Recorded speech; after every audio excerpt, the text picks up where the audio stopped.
Gothic is a 2001 RPG developed by German studio Piranha Bytes. But Mark, didn't you cover Gothic 2 like a year ago? Why go back to Gothic since the sequel is objectively better in every possible way? Well, here's the thing, it's none of your freaking business. No, but seriously, I was yearning for a Gothic-like experience, and since I played Gothic 2 relatively recently, I figured I may as well go back to where it all started. This is not the first time I'm making this point, but there's something about these OG Piranha Bytes titles, man. The aptness with which they absorb the player into their worlds is quite uncanny. Oh shit, it's almost 7. When I play a Gothic game, I really truly feel disconnected from the real world, and this is achieved not through fancy graphics and other modern artifices, but carefully crafted world design, thick atmosphere, and skillful art direction. Plus, I had an ancestral debt to pay for skipping the first Gothic, and evaluating it will be an interesting exercise in restraint since most of its major issues have been addressed in Gothic 2. For the purposes of this video, I will pretend the sequel doesn't exist to the best of my abilities, because I really want you to play Gothic 1 first if you have an interest in trying this series out. Not just for the sake of chronology. Let's just say playing the original first will make Gothic 2's difficulty and convolutedness more digestible. Gothic 1 walked so Gothic 2 could run, to use an old cliche. Gothic 1 was the rough around the edges mixtape that created a huge buzz in the RPG community, while Gothic 2 was the major label album debut. Okay, enough analogies.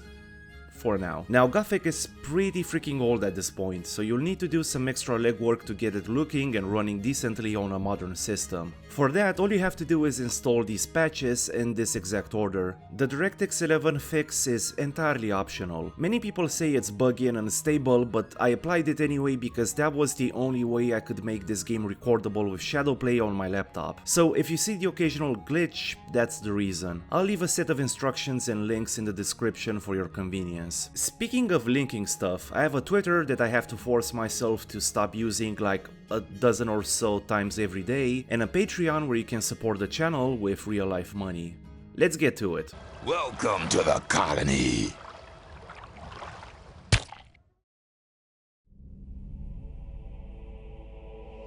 The kingdom of Murtana, united by King Robar II.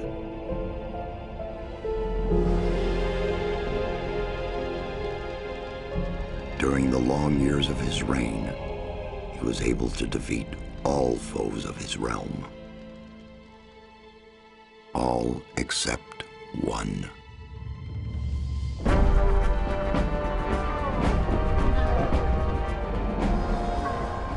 Gothic kicks off with a story as old as fantasy, humans versus orcs. However, in Gothic's take on this age-old trope, humans are fighting a losing war against the orcs. To deal with the swarms of brutish humanoids invading his realm, King Robar needs to extract magical ore from the mines, which can be used to forge more powerful and ideally magical weapons. Unfortunately, he doesn't quite have the manpower to match the speed of the invasion. So, in a big brain move that will definitely not backfire later down the line, the king decided to send every man who has committed a crime, regardless of severity, to the ore mines.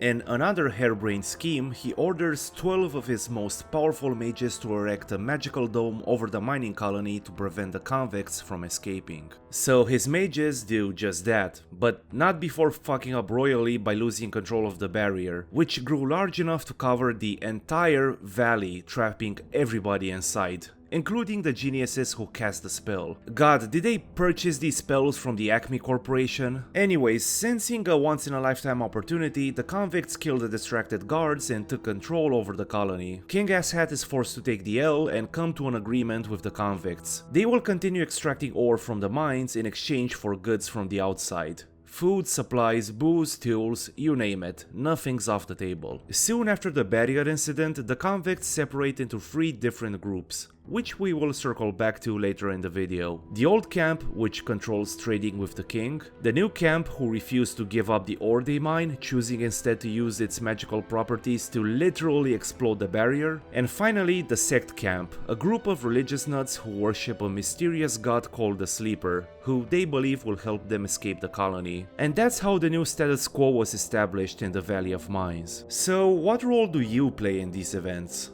None. That's because you entered the scene long after the convicts pulled the prison red wedding on the colony authorities. You take control of an unnamed prisoner who is sent to the mines. The exposition doesn't reveal the nature of the crime, so I'm just gonna assume it was an elaborate crypto scheme. Before being thrown beyond the barrier, our boy is tasked with delivering a super secret and important letter to the Order of the Magicians of Fire from the old camp. He accepts, after which he is literally kicked inside the barrier by a guard. And that's it. Gothic has all the makings of a Piranha Bytes story premise. A harebrained scheme that backfires, incompetent mages, the main character who is caught in the middle of a power struggle. While the progression from useless to badass is a staple of RPGs, no games capture this feeling of being just another random schmuck like the first two Gothics. You're not a hero, not yet anyway, you're just a skinny dude with a sharp tongue that found himself in a bad situation. As far back as you can remember, you never wanted to be a convict in the prison colony. Unfortunately, you don't have a choice. You just have to deal with it. I didn't touch on the development of Gothic 2 in its dedicated video for some reason, so I was curious to find out how the original came to be. I was mentally prepared to dig through dozens of dead links and fuck around with web archives, but fortunately, Piranha Bytes made my life easier a year ago by dumping a shit ton of design documents and concept art on the game's 20th anniversary. This is a goldmine if you're the sort of person who loves to track the development of a product throughout all of its stages, like I am. There's some really cool stuff here, like this early prototype of piss physics, which is a sentence I never thought I'd ever say. I have no idea why Piranha Bytes deemed the inclusion of this screenshot historically relevant. Like, I don't see an agitated, sweat-drenched video games historian sifting through these documents in 2070 and going, "God damn it, how did they make the piss physics? I gotta find out before my research grant from the University of video game piss physics expires." Granted, I did complain about this exact thing in my Bloodlines video, the lack of piss physics, in case it wasn't clear. So yeah, props to Piranha Bytes for ensuring that this critical piece of video games history is documented and accounted for. What the fuck am I talking about? Here's what surprised me the most while researching Gothic's development. Gothic was developed in an engine created in-house. It took Piranha Bytes a whopping 4 years to create this technology. Only 2 games use this engine, the original Gothic and the sequel. I sincerely don't know why I was so taken aback by the amount of time the studio spent on this engine, but I'm sure 4 years must have seemed like an eternity by late 90s game development standards. Back then, if a studio wanted to make a game, they had to start from scratch. There was little in the way of standardized development tools and shared know-how. But you know what they say, limitations breed creativity, and the budget constraints in combination with having to develop their own engine from scratch allowed Piranha Bytes to create and fine-tune their own RPG formula. Of course, I'm not talking about the visuals, which haven't aged that well. I'm referring to the world design itself and the art direction, the two things that set Gothic apart as one of the most immersive gaming experiences out there. I have covered most of this stuff in my Gothic 2 review, but I think it bears repeating because, again, I don't want you to jump straight into the second game. So first of all, there's how Gothic makes use of its limited real estate and encourages exploration. This is also an aspect I've touched on in that video. I praised Gothic 2 for the ingenious way it takes advantage of its limited space, and it's really fascinating to see that design philosophy applied to a much smaller scale. And I do mean it when I say small.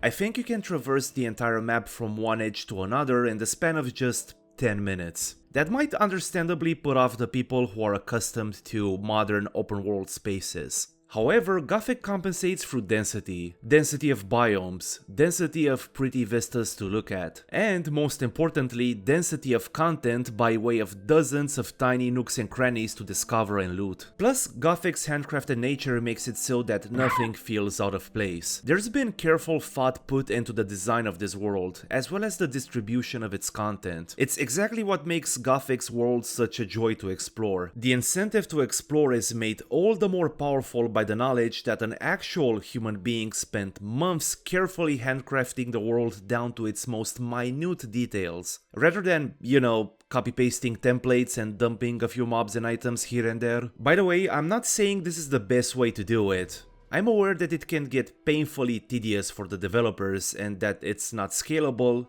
but you can't deny it leads to some truly incredible results. Not just on the mechanical side of the game, but also subtler things like art direction and atmosphere. From its opening, it's pretty clear that Gothic is a world designed visually, sonically, and mechanically to make you feel small and insignificant. Not from a Lovecraftian perspective, mind you. Rather, Piranha Bytes' intent was to convey a sense of danger and adventure, of a world that will do anything it takes to bring you down and kick some dirt in your face for good measure, but a world that's not impossible to master with the right amount of grit and perseverance. Gothic sells this by making its people and beasts behave and react realistically. Monsters sleep, hunt each other, and display specific behavioral patterns specific to their species. For instance, some monsters are solitary while others may roam in packs. What's truly impressive to me is that most animals won't just outright attack you on sight. They'll give you a few warnings before lunging at you, kinda like real animals. But while Gothic's monster design is very cool, it's not the beasts you should fear, but the people. I mean, obviously, right? It's a prison colony, of course you'll run into all sorts of unsavory characters. However, ruthless inmates are not exactly what sells Gothic's world as realistic. That's kind of a given in this type of setting. It's actually Piranha Bytes' successful attempt at creating a vibrating micro-society that has a life of its own, independent of the player, with its own rules and routines. For example, say you walk into someone's house. The owner will be quick to react and shoo you away. Same goes for stealing. Well, mostly, but more on that later. Taking out your weapon in public results in the same reaction from nearby NPCs. Refuse to put it away and they'll attack you. It's also the little things that add to the immersion and make Gothic's world believable and super absorbing. Like, you'll occasionally see the mine diggers hitting this river by the castle and washing their faces after a hard day's work, or people chilling around a bonfire eating lunch. To cook raw meat, you need a pan and a bonfire, and your character will cook each individual piece of meat until it's ready. It can get tedious after a while, but it's nice that these things are in the game, and you're in no way forced to engage with these mechanics if you don't want to. Speaking of things you will not want to do, remember when I said you are at the bottom of the food chain? Well, no moment will be more revelatory as to your status in this world than the first time a guard will shake you down for protection money. Again, it's a prison colony, what did you expect? But here's the thing, Piranha Bytes took things a step further and created an entire microsystem around this shakedown mechanic. Basically, you pay protection only for the area the extortionist guard is assigned to, after which you can safely mug other inmates and basically repeat the cycle of bullying. Refuse to pay and, well, I'm not gonna spoil the outcome, you'll just have to see for yourself. It's far from being a game-changing mechanic, but again, it's very thematic. I initially wanted to reserve this part for a tentative quest design section, but it's so tangential that I may as well squeeze it in here. So another incident that is super reflective of how this game treats you involves a quite annoying fetch quest that has you pick up a bunch of shit for a mercenary in the new camp in exchange for a powerful sword. Now mind you, his proposal didn't pass the smell test from the beginning. Who the fuck would give a powerful sword for a couple of beers and some cheese?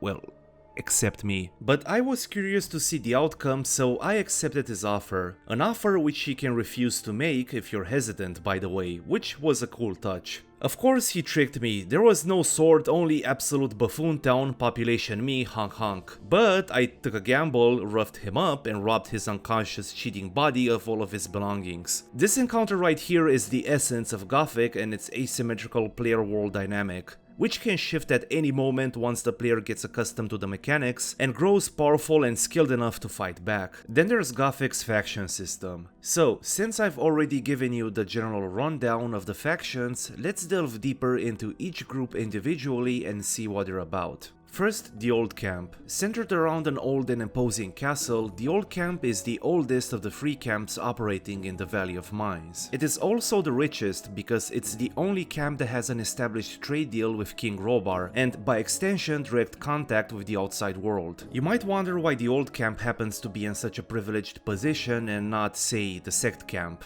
Well, see, for a while after the fall of the barrier and the subsequent change in management, the Old Camp was the camp, until they could no longer stand each other for various reasons. The causes of the schism vary depending on who you ask, but they generally revolve around the Old Camp's rigid caste system that allows for little to no upward mobility. You got the Diggers, who despite forming the backbone of the colony's economy are often bullied and abused by the Guardsmen. The Diggers live in hastily and badly constructed huts in the outer ring of the Old Camp. And I do really mean hastily built, as exemplified by this dude who thought it would be a great idea to place his hut on a major transit area against the advice of pretty much everybody. Next in the pecking order are the Shadows. Thieves, assassins, scouts, and all manner of scum who control the criminal elements of the colony. They are used only as a last resort for unofficial tasks. What's funny is that despite appearances, they're not that much better off than the regular Diggers, as they're often looked down upon by the highest rungs of the Old Camp. As such, the Shadows share the ghettos of the Outer Ring with the Diggers, the only difference being that their huts are in better shape. I'll go out on a limb and speculate that's where all the dirty money from trading and criminal activity goes. The Guardsmen are the main fighting force of the camp and sworn protectors of the Old Camp and their psychopathic leader, Gomez. They often abuse and bully those of lower ranks,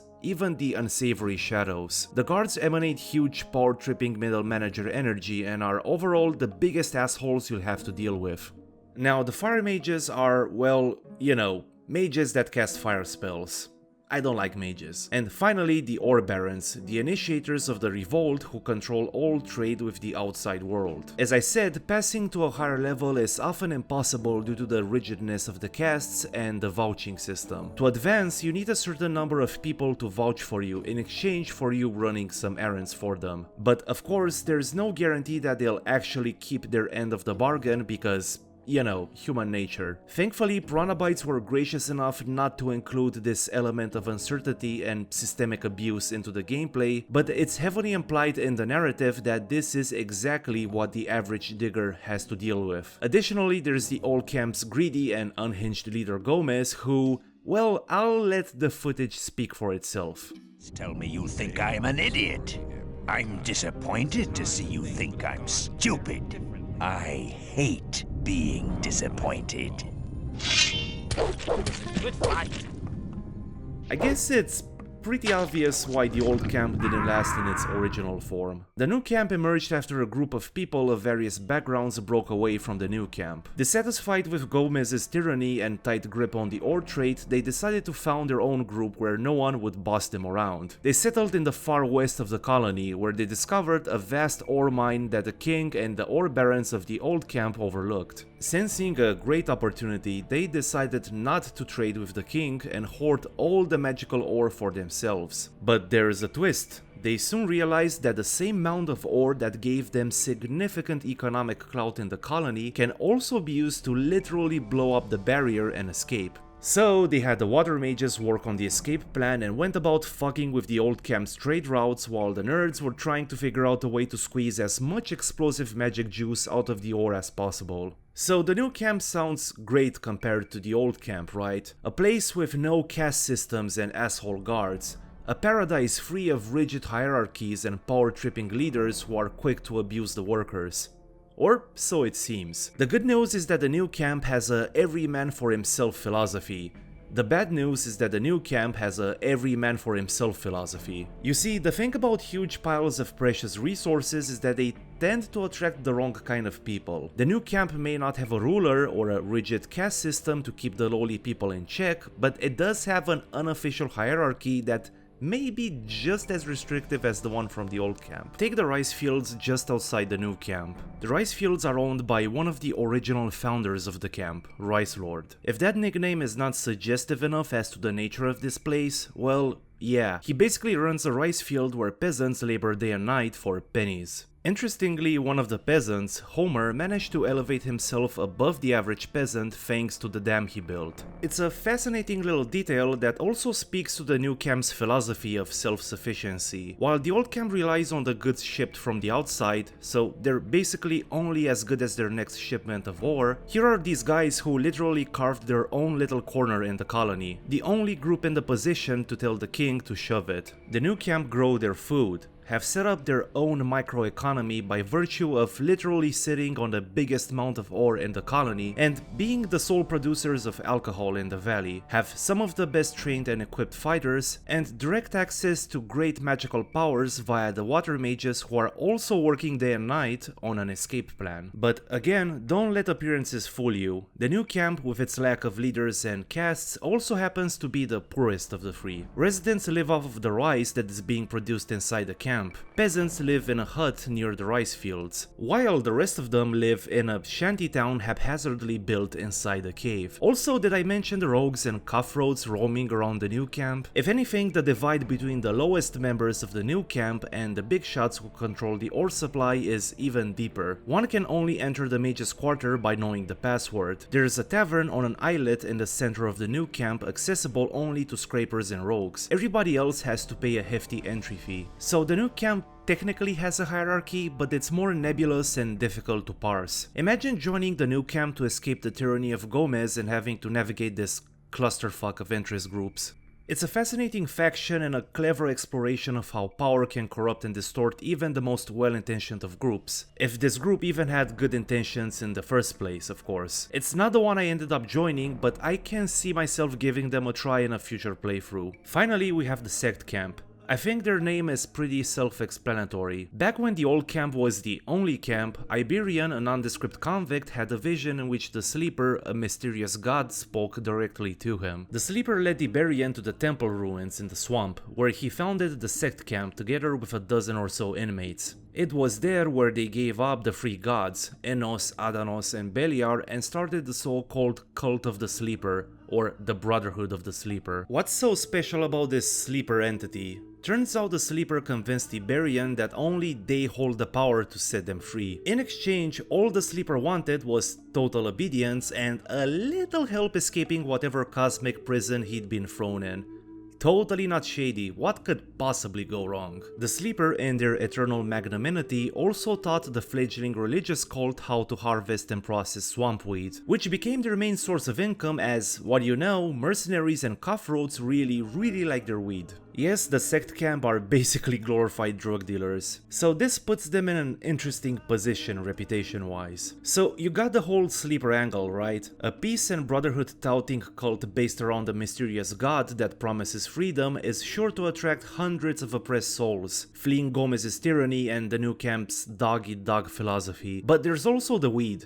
Lots of weed. An ungodly amount of weed. So much weed that their own people are having trouble pushing it consistently. According to one quest where I had to help a sect camp novice sell the truckload of weed his superiors dumped in his lap. So obviously many people are only in it for the free weed, as sect camp novice and series spanning friend Lester admits. This was such a clever writing twist from Piranha Bytes. It confers this faction with a whole new layer of depth. Here's this religious sect with titles such as Novice, Guru, Templar that worships a mysterious entity who may or may not have sinister intentions, and it's mostly composed of dude bros who feign a religious zealotry to get their hands on free weed. So why did I spend several years talking about these groups? To drive home the point that Gothic's factions make so much sense in the context of this world. Never did I have a moment where I went, but why did the new camp split from the old camp, or anything like that? I truly believe Gothic is a textbook case on how to write realistic and believable groups. It's none of that let's shove a weed smoking cult into our game because it's funny, rather, but why is weed so central to their identity? And the game justifies this narratively. Weed is a great source of income and, most importantly, a valuable recruitment tool. But why do they have Templars? Aren't they supposed to be a peace and love kind of group? Well, yes, but see, the Templars have a practical purpose. They travel to the old mine where they sell swamp weed and offer protection to the diggers in exchange for the minecrawlers' glands, which they need to brew potions and to summon the Sleeper. Each faction has its purpose and reason for existing, and there's a surprising amount of layers to them to discover. It's no exaggeration to say Gothic is Piranha Bytes at its peak in this sense. No subsequent Piranha Bytes titles, yes, including Gothic 2, managed to top Gothic in terms of writing believable factions. I mean, sure, Gothic 2 has paladins and mercenaries and mages, but they lack that strong sense of identity that elevates Gothic 1 factions beyond their base function, which is offering players a group to join. Joining the Paladins in Gothic 2 after a perilous journey marked by numerous seemingly insurmountable obstacles felt awesome, but they're boring. They're just a bunch of dudes with cool armor and big swords. Contrast this with Gothic's sect camp and their weed dealing, or the new camp's every man for himself outlook. Wait here.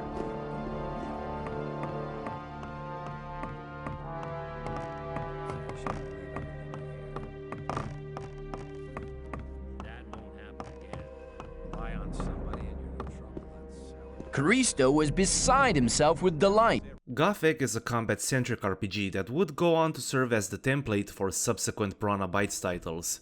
Except Gothic 3, but I don't wanna waste my energy talking about that game. You kill mobs, get XP, do some quests, and upgrade your skills. That's Gothic in a nutshell. However, Gothic brings a few twists to this classic formula that make it stand out from the crowd. But first, we gotta address the biggest hurdle new players face when playing Gothic for the first time: the controls. Oh my god, the controls. So, you know how in modern, or not even in modern, but like normal games, you have to like press a button to interact with shit? Well, Gothic works a bit differently. Here's an example, and I'm taking the default controls as a point of reference. Try guessing the sequence of keys required to pick up an item. Ready? Control plus up arrow.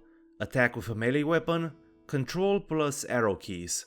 Talk to an NPC. Control plus up arrow. Things get even weirder when trading because the controls are compounded by the unintuitive UI. For demonstration's sake, here's how the average trading session plays out. Press Control plus up arrow to talk with the merchant. In the dialog screen, choose the option for trading. You will see a panel with two big columns. The column on the left displays your items, and the one on the right, the merchants. The middle columns are for item exchanges. You use the left arrow and right arrow to change the category of items, weapons, armor, potions, and once the categories run out, only then you can advance to the other columns. Say from yours to the trading columns and the merchants. If it sounds confusing, that's because it fucking is. Let's say you want to buy or sell items, right? So make sure it's highlighted and then press Ctrl plus either left or right arrow depending if you're buying or selling, to move it in the middle columns. The numbers below the columns represent the total value of the exchange. The sell price must be equal or higher than the buying price. For instance, if you buy an item valued at 50, you need to sell something of the same value, like 50 ore pieces or items of that value. Don't worry, you don't have to move one item at a time. To move 100 units of stackable items, you can do so by pressing Ctrl plus Shift plus arrow key. Thank God for that. Seems intuitive enough, but the game fails to provide you with one critical piece of information. One time I hit a merchant to dump some trash items. I did exactly what the game taught me, moved the items to the middle columns, confirmed the transaction, and went about my business. Big mistake. You see, because I'm accustomed to the streamlined flow of modern games, I assumed the game would automatically reimburse me with raw cash, in this case ore, for the items I sold.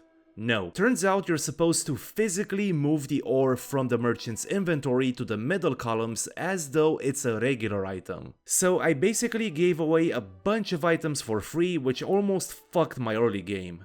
Wow, that's something. Look, I've seen some people saying that Gothic's control scheme is super intuitive once you get the hang of it, and I can kinda see where they're coming from. But as charming as some of these ancient, convoluted control schemes slash game mechanics may be, I just can't recommend it in good faith. I have to draw the line somewhere.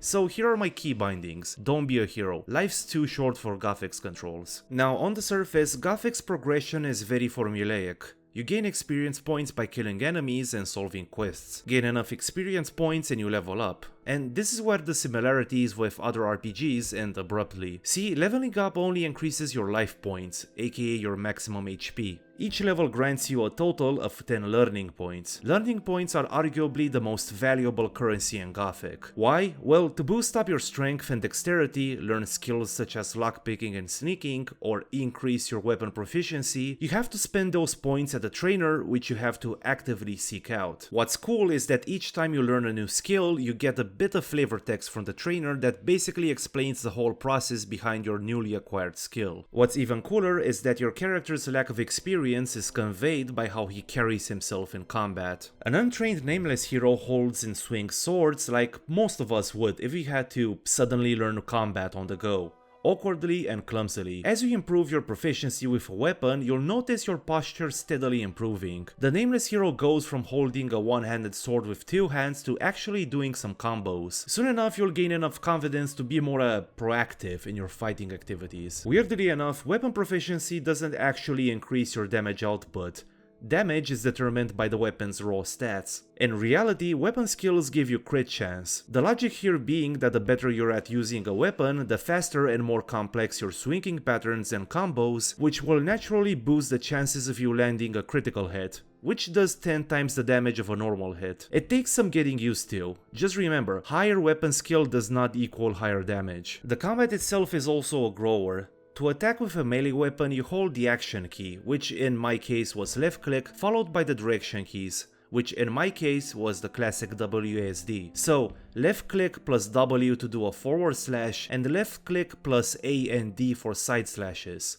To parry, left click plus S, but it only works with humanoid enemies. With monsters, you have to step back to avoid attacks. There's also circling mobs, but I don't recommend it because it is a Piranha Bytes game and of course the lock-on system is god fucking awful. It's a tricky melee system that requires some time to learn. It's quite enjoyable once you get the hang of it, and it provides some pretty tense moments. Still, something's nagging me. Namely, I don't know if the combat systems are intentionally designed to incentivize tactical play, or if they incentivize tactical play because they're so clunky and convoluted. Since the combat system collapses under its own weight if more than 2 people are involved, I have a sneaking suspicion it's the latter. But here's the thing, what if I told you that all of those quirks don't matter in the grand scheme of things? That there's one game design element that elevates the combat to a point where those issues become insignificant. That thing that I've been awkwardly building up to is the encounter design. If you've watched my Gothic 2 and Risen videos, wink wink, you probably know what I'm hinting at. More specifically, the clever way Piranha Bytes gates content. Most RPGs gate their content via level requirements, which are usually justified in-game through various gamey but not gamey but totally gamey ways. You instinctively know which areas to tackle and in what sequence because of years of internalizing game design language through play. And mobs come with level requirements, so you always have a numerical point of reference as to your progress. Gothic on the other hand goes for a more natural, even granular approach. You are technically free to explore the entire map from level 1, but you'll likely get mauled not 2 seconds into your journey, if you go off the beaten path of course.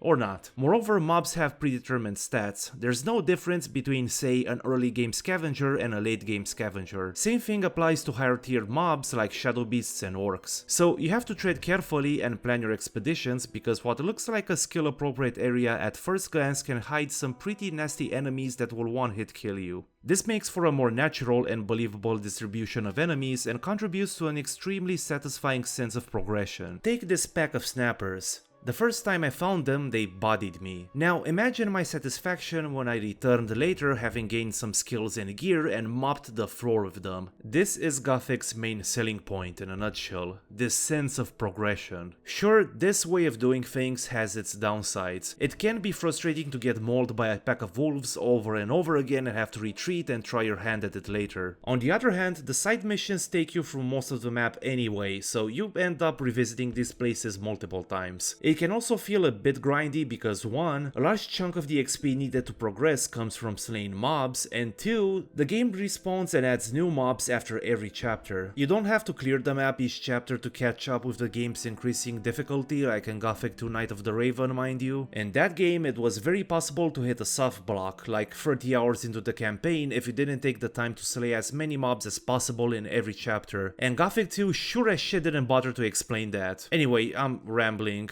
I sure did a great job pretending that game doesn't exist. Now, since we are in the complaining part of the video, which I've conveniently placed at the end because, let's face it, most of you don't make it this far anyway, I may as well talk about my 3 main issues with the game. They are so big that they almost ruin Gothic. Now, I'm about to tear this game a new one for the next, 10 minutes, so if it seems like I'm pulling a sudden 180 on the game, please believe me that's not the case. Everything that I'm about to say comes from a place of respect and appreciation for Piranha Bytes' ambition and perseverance to make such an incredible piece of art with minimal resources. Okay, so Gothic's progression kinda falls apart toward the mid-game. I'm gonna illustrate my point through one simple example. Remember when I said that a large chunk of XP comes from combat? That includes 99% of NPCs, which you'll be more than capable of beating just short of reaching the midpoint of the game, and with absolutely no consequences. So you can basically go to the new camp, beat everybody, and bam, you just got yourself a shit ton of XP. Once you open the metaphorical Pandora's box, it's hard to resist. But Mark, I hear you yelling from the back of the room. Why not just not do it? Well, it would have been easier to resist had I not known that the best weapons in the game come not from merchants, but NPCs. See this guy? His name is Raven, Gomez's right-hand man and my boss. I beat the shit out of him, snatched his sword, only for him to shrug my impertinence off and pretend nothing happened. Oh, another thing.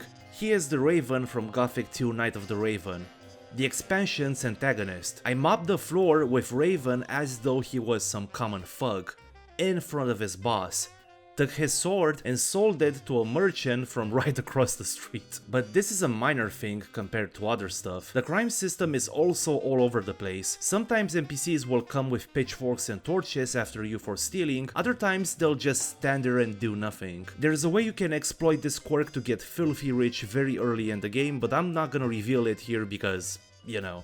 Also, there's no legitimate way to obtain Ore Baron armor, which is absolute bullshit. I don't know if it's due to cut content or an oversight, but it was pretty disappointing nonetheless. Which takes me to my second big issue with Gothic: the lack of content following the mid-game. So the first 2 chapters of Gothic are absolutely brimming with side content. Side content which does exactly what good side content should do, which is fleshing out the world. But after chapter 2, the amount of side content dwindles to a point that you have to go out of your way to even find a side quest. The game becomes increasingly linear as the story progresses, and there's not much reason to bother revisiting places. It's when the rushed nature of the game rears its ugly head and almost squanders the highly curated and handcrafted feel of the early game. You'll start noticing morsels of mechanics and content that Piranha Bytes didn't have enough time to implement fully, like this canyon here filled with hostile new camp mercenaries, which was apparently supposed to be part of a side quest that didn't make the cut. Even worse, the factions become indistinguishable from one another. No matter what faction you decide to pledge your allegiance to, you will always go through the same story beats. And finally, the main story. There's a reason why I tiptoed around it until now. For a story that has such an interesting premise, a gritty, low fantasy-ish kingdom on the verge of collapse due to a losing war with the orcs, a ruler who condemns his subjects to forced labor in a desperate attempt to slow down the orc invasion, a prison colony that has risen against its oppressors only for them to become the new oppressors.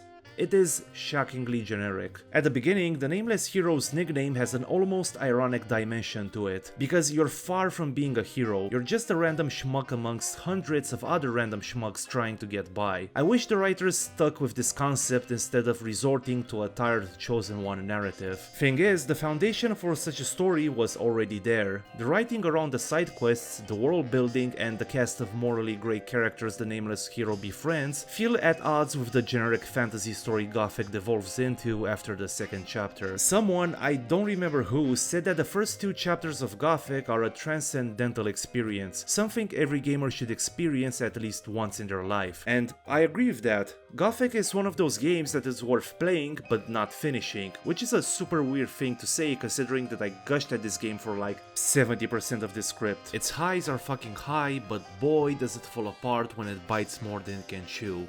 Therefore, I can't recommend Gothic without a few caveats, but you should try it out for yourself. As always, a huge thank you to my wonderful patrons whose generosity makes these videos possible. I'll see you next time.